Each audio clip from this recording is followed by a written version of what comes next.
Hey everyone, Bill Lethman here for the Financial Advisors Lab. In today's video, I'm going to be talking about what happened when we raised the price of our financial plan. So I'm not sure how you do your business, if you do financial planning or maybe you don't do financial planning, but in our business, we do a financial plan for every single new client that comes in. It's really our starting point. I believe very strongly in financial planning. And so for a long time, I've been in the business for, I guess, going on about 25 years or so. We always did those financial plans at a very minimal cost. Back in the early days, it was maybe just a couple $100. $300 was a price that we charged for a long time for doing a financial plan. And it was really kind of just a way to get people a little bit financially committed to us and to our process. But obviously, the main goal of it was to get them in and become a long-term client of ours, where we're managing their assets and making long-term recommendations for them. And the financial plan was just kind of a way to get them to that point. So here, not too long ago, recently, before we raised our price, I was having a conversation with a very high-level executive, and I was talking to him and his wife, and we were talking about what the financial plan does. He had some big tax issues that he had some questions and concerns about. Also had a lot of stock options with the company, worked for one of the tech companies out west. And I was talking about how the financial plan that we do was going to solve that. And at this particular moment in time, we had already been talking, quite heavily about changing the price. In fact, we were just in the midst of that. Just hadn't actually done the actual change yet, but we were still at that lower price. And so we're having this great conversation, and he says, "Well, that sounds great. How much is it?" And I said, $299, and he laughed at me. He literally laughed at me, and I said, and I kind of knew where he was going with this, but he said, "Bill," he says, "do you know what your competitors are charging to do this kind of analysis?" And I said, "I know." And I said, "We're actually in the process of changing our price." I said, "If you'd like to wait a week or two, we're going to have the higher price." And we ended up raising the price to $2,900.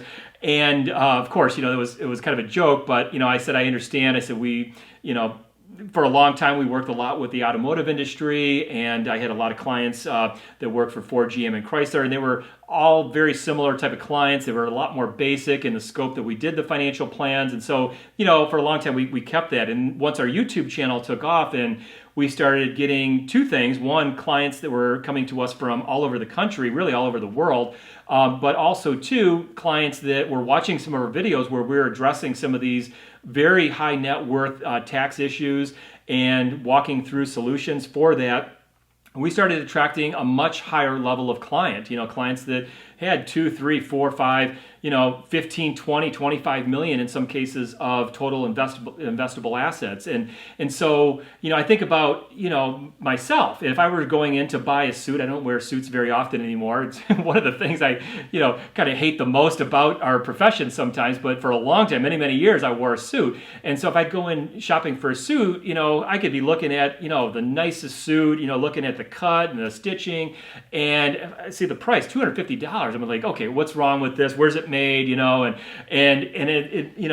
There's a certain perception with price, and a suit that costs $250 can't possibly be that great compared to the one sitting next to it that costs a couple $1,000s or $5,000 or more, or one of the custom suits. So it kind of got me thinking a lot, and again, at that particular moment, we actually lost that particular individual. He decided not to do the financial plan. He just kind of ghosted us, never really responded back to us. But there was a case where the pricing really influenced that, and so that kind of cemented in our minds even more, because we had been talking for a while about raising the price. We weren't really sure where to raise the price, but ultimately decided to go with this $2,900 price level for our financial plans. And again, what that's done for us, number one, is it's raised our level of professionalism a lot. And so a lot of the people that are coming to us for financial planning, they're looking for financial planning information. They have these tax questions or considerations. They have stock options. They have multiple residences. They're trying to get a hold of their entire cash flow situation, understand, the money coming in and going out. They want to understand their taxes and how their taxes may evolve over time, what their taxes look like in retirement. So we're attracting this, much higher level of person here. And again, that's primarily the information that people are coming to us on. If you do a free financial plan or a low-cost financial plan, somebody that has a few $1,000,000 of investable assets, they know the game. They know what you're trying to do. You're going to put together something, and then there's a pitch that's coming down the road that is, here's the proposal on how we can manage the portfolio better than what you're doing right now. And they know that. And I think at least going into it, a lot of those people, they don't want that pitch. They don't want to have that, at least they don't think they do at the time, have that conversation about the portfolio. They think whatever they're doing now is perfectly fine, whether that's working with a financial advisor that they've been working with a long time and they feel like their returns and their performance has been fine, or maybe they're doing it on their own. Maybe they're with a Vanguard or a Fidelity and they feel like that's fine, but they have these other questions that they're not getting answered either by working on their own or working through this other financial advisor, and you're the solution for that. So when you go in there and say, hey, we charge $2,900 to do a financial plan, this is what it does or can do for you, these are the questions it'll answer, that financial plan then can stand on its own. That's what any professional would charge. If you were going to a good attorney or a CPA or any other professional, there's going to be some cost involved with that. Not a, here's what we can do for you, but then steer you over here into, something else that's going to make more money for our firm. So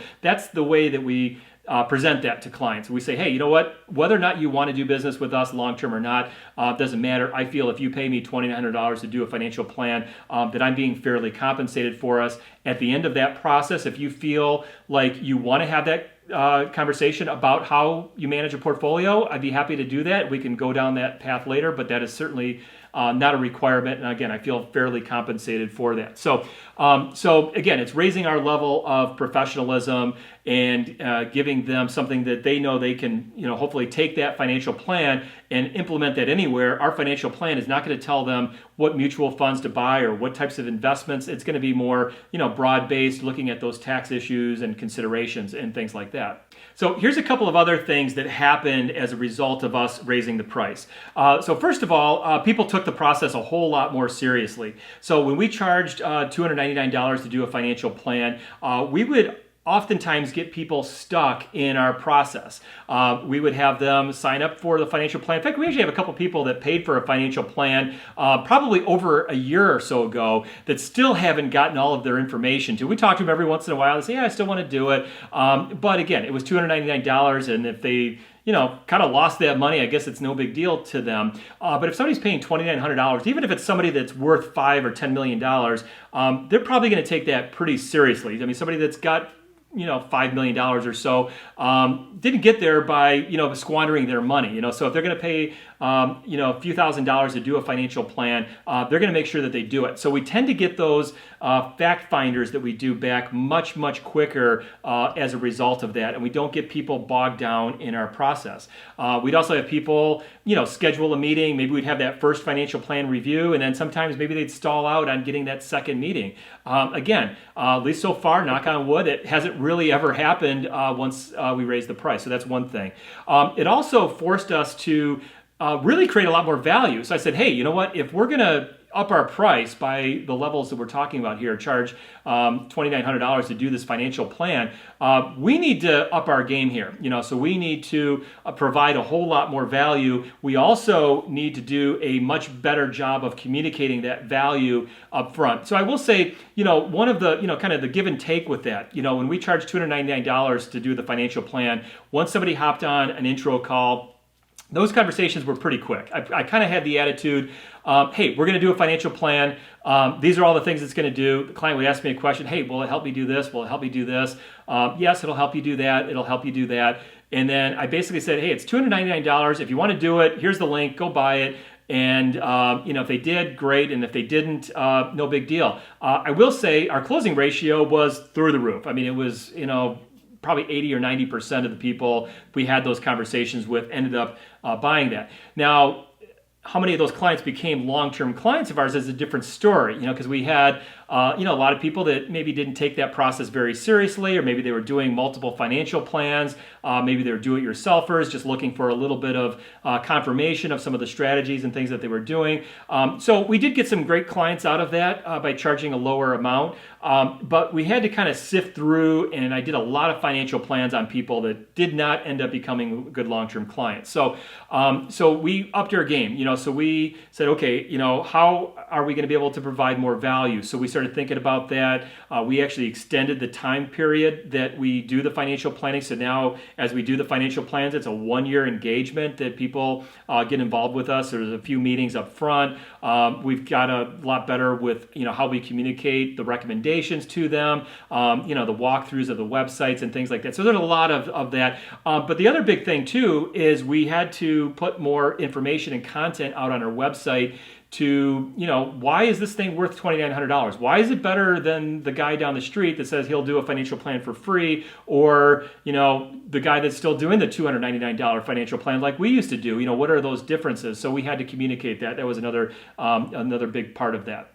Okay, 2 final thoughts that came out of this price increase. Number 1 is we actually got a higher percentage of the people that did this financial plan to become long-term clients of ours. So I mentioned earlier, as we were doing those lower cost financial plans, most of those people probably did not become a long-term client of ours. We did get a few really nice clients, but most of them did not. By raising the price to $2,900, we did get a higher percentage of people that did become long-term clients of ours. I think when somebody spends that kind of money, they're really looking for some help and some guidance. And if they spent that money, they really probably feel like you're the person that's going to be able to provide that, assuming you do the job that you say you're going to do through the course of that financial planning and you've communicated that value up front. I think they're going to be an excellent candidate for becoming that long-term client. The second thing is that when we had that lower price, especially in the last 3 or 4 months going up to that price increase, and the straw that broke the camel's back, if you will, that got us to make that price jump,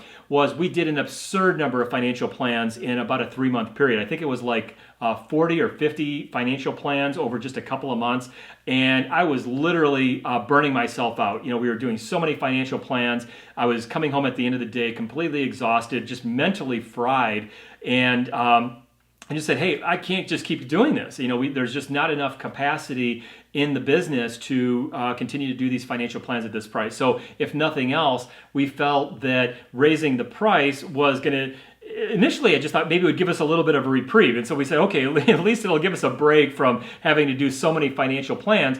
But very quickly, the response was quite good when we raised the price. Now our closing ratio isn't nearly as high as what it was. And some of you may debate that a little bit and say, is it better to be in front of more people doing those financial plans and having that opportunity at those larger assets that you can manage long term, or is it better to kind of have a smaller number of people that you can really take the time with, not go home completely fried like I was at the end of the day, and still get a higher percentage of those people as long-term clients? And so there was probably some people that didn't get a financial plan from us because of the price was $2,900. Maybe it was more than they thought. They just got a little sticker shock.